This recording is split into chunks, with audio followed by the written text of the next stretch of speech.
o ten vyšší počet zápasov, čo taktiež tú kondičnú stránku vecí hráčov komplikuje a možno vidieť choď. Con el hombre más querido de toda España, un hombre que acaba de entrar en la historia del fútbol español, Ferran Torres, has marcado el gol que le ha dado España su segundo mundial. Enhorabuena. Muchas gracias. Bueno, yo creo que al final el gol ha sido de 47 millones ni de los 26 jugadores que formamos aquí. Yo creo que hoy el destino estaba escrito, estaba hecho para que ganásemos, lejos de nuestra gente, pero los hemos intentado hacer sentir. To víťazstvo.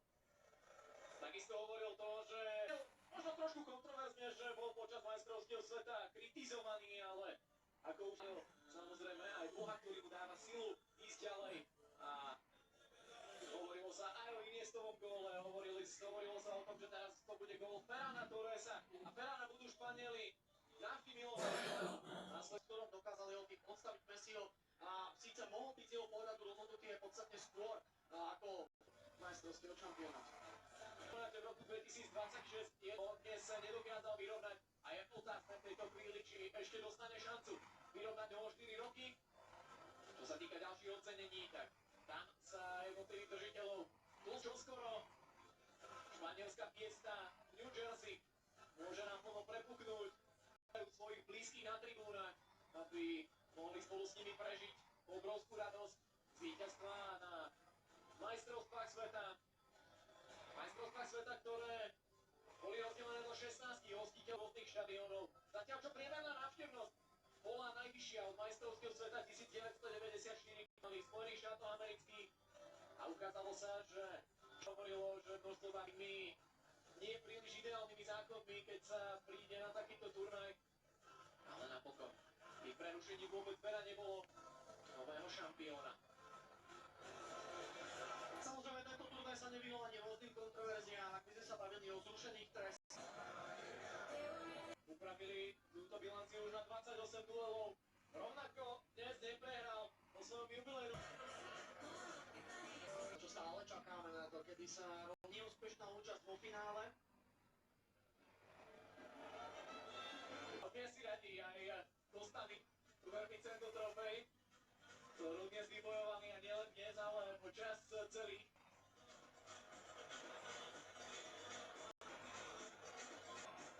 Argentínsky fanúšikovia ešte mávajú Lionelovi Messimu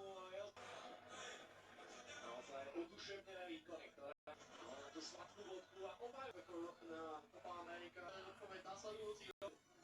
Trofej Sergio Ramos prinesie trofej pre svojich krajanov. Keď už nevidel ten rozhodujúci gól, tak aspoň takto bude môcť osláviť so svojimi krajanmi veľký úspech pre celé Španielsko.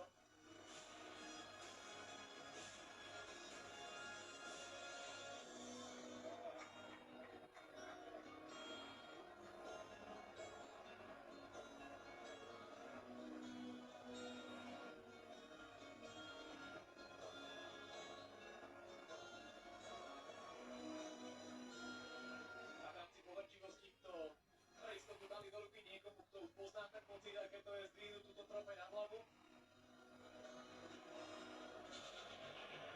No ako sme neraz spomínali, asi aj stovky šampiónov by sme našli na...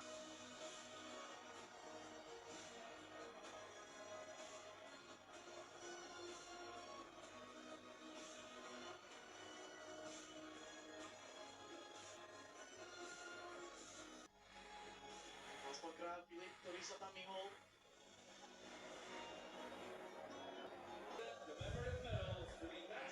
No ako prvé ocenenia pre rozhodcov. Slavko Vinčič, arbiter finálového duelu Ušter, Adam Mahatmek, VAR dnes z Austrálii Bastian Danker, Nicolas Gallo a Chamis Almari. Náhradným arbitrom bol Mohamed Alcala. Muži, ktorí sa či už priamo na trávniku, alebo priamo za digitálnymi obrazovkami starali o fair play dnešného duelu.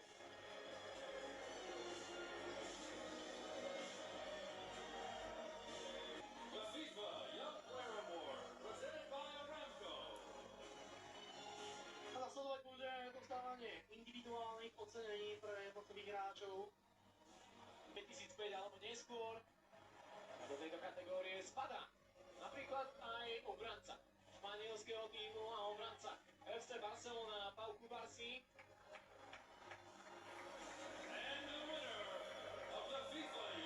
Ktorý sa stáva držiteľom práve tejto ceny. A od spoluhráčov to nedostal zadarmo a pravdepodobne tam zviedol viac súbojov ako v celom finále.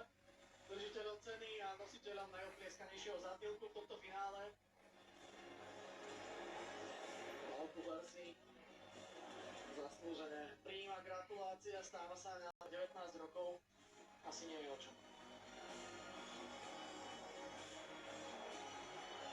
Spomenia samozrejme ideálne prejavala Unai Simon, najlepší brankár tohto turnaja, dostáva zlatú rukavicu.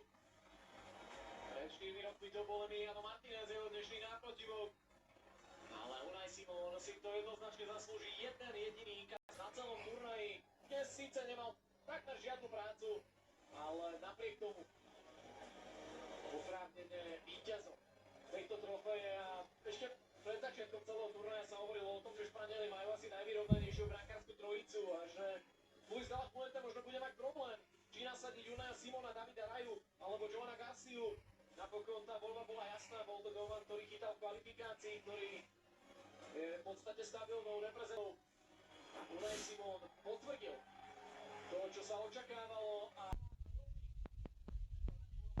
dirigent hry, muž, ktorý to pozdobil aj spomínanou bilanciou obrovského počtu kompletovaných prihrávok na celom tomto turnaji, čím vytvoril individuálny rekord v histórii majstrovstiev sveta. A zaslúžil sa o to, že právom nosil na svojej ruke kapitánsku pásku, že právom aj s jeho dirigentskou kartovkou Španielsko dokázalo s pribúdajúcim časom hrať stále dominantnejšie a dominantnejšie. A práve tento futbolista získava zlatú loptu. Na treťom mieste sa Mbappé. Kylian Mbappé veľmi pravdepodobne na šelióne nie je. A tak prejdeme k Argentíne ako porazenému finalistovi. Lionel Messi ako kapitán vedie svoj tým pre strieborné medaily.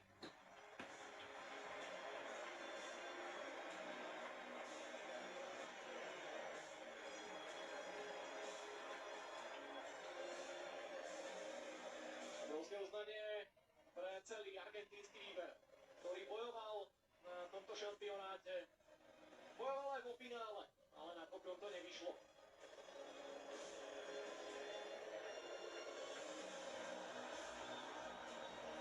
Najvyšším reprezentantom Argentíny na tomto finálovom dueli bol Claudio Tapia, prezident futbalovej asociácie Argentíny, ktorý je účastníkom tohto ceremoniálu a taktiež gratuluje argentínskym reprezentantom. Ešte sa Molina musel vrátiť späť na dobytného poby po striebornú medailu. Samozrejme je to pre argentínskych futbalistov obrovské sklamanie, ale na druhej strane, ako sme už spomínali, majú byť za čo hrdí, za tie otočky, za tie pevné nervy, za tú bojovnosť, ktorú ukázali až do posledných chvíľ a ukázali ju aj v dnešnom finálovom zápase. Áno, pre 11 proti 11 toho veľa nebolo. Spamätali sa prakticky až po inkasovanom góle, keď museli, ale dokázali závariť defenzíve Španielska aj v početnej nevýhode a chcel, aby jeho zverenci na ihrisku nechali všetko. A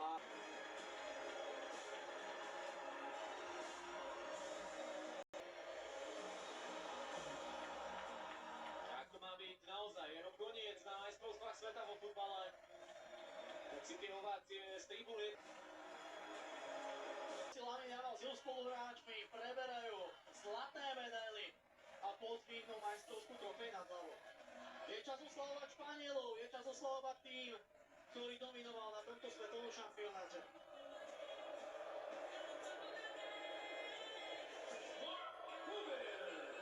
Hráči sa budú vyhlasovať po jednom.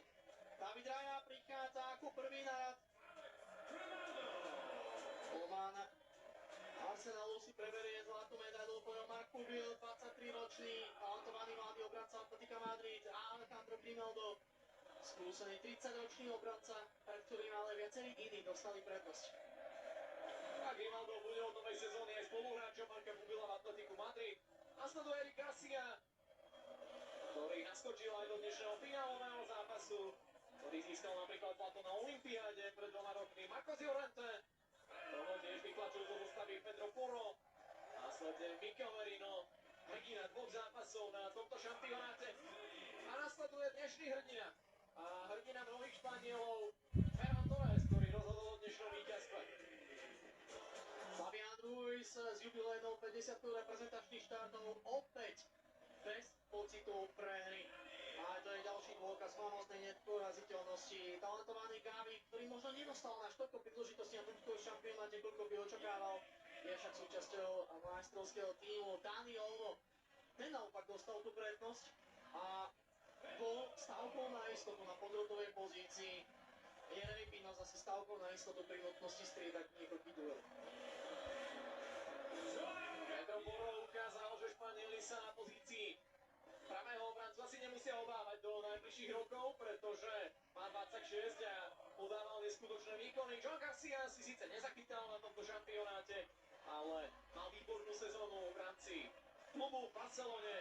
Aymeric Laporte dnes bol síce striedaný, nedohral tento zápas, ale potom, čo získal titul majstra Európy pred 2 rokmi, pridá do zbierky ďalšiu veľmi cennú trofej.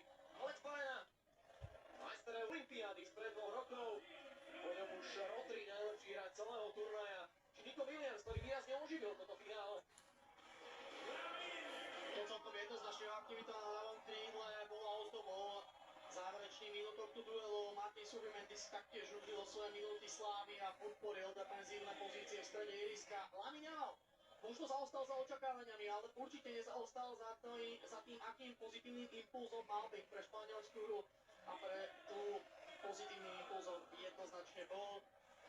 Tiež Pedri v strede ihriska, výborný doplnok k Rodrimu. Uvidíme, ako sa budú meniť jeho pozícia a povinnosti v strede ihriska, tak ako sa postupne rokov menili práve v Barcelone, kde ho svoje stabilné miesto. Mikel Oyarzabal presadil sa rozhodujúcimi gólovými momentmi. Pau Kubarsi, najlepší mladý hráč turnaja a defenzívny stabilný kameň.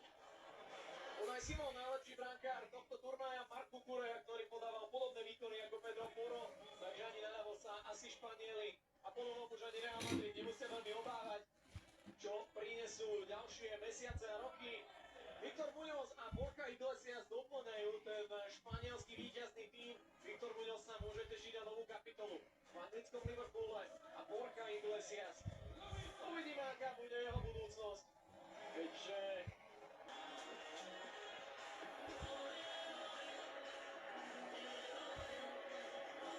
Zlaté lopte nedávneho najlepšieho futbalistu planéty, dnes zlatá lopta najlepšieho hráča svetového šampionátu.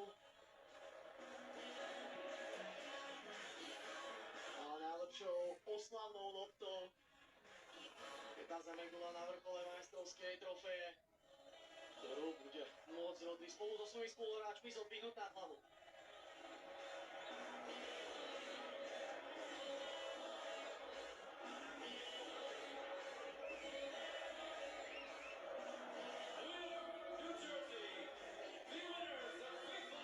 Spoločne s Donaldom Trumpom odovzdajú majstrovskú trofej španielskému kapitánovi Rodrimu.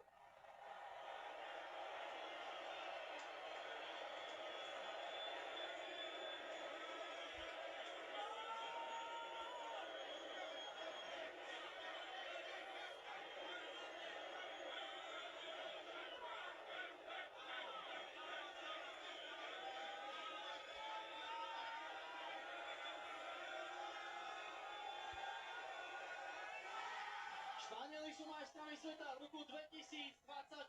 Najbližšie 4 roky budú kráľovať svetovom futbalu ako úradujúci šampióni a môžu sa tešiť na obhajobu majstrovského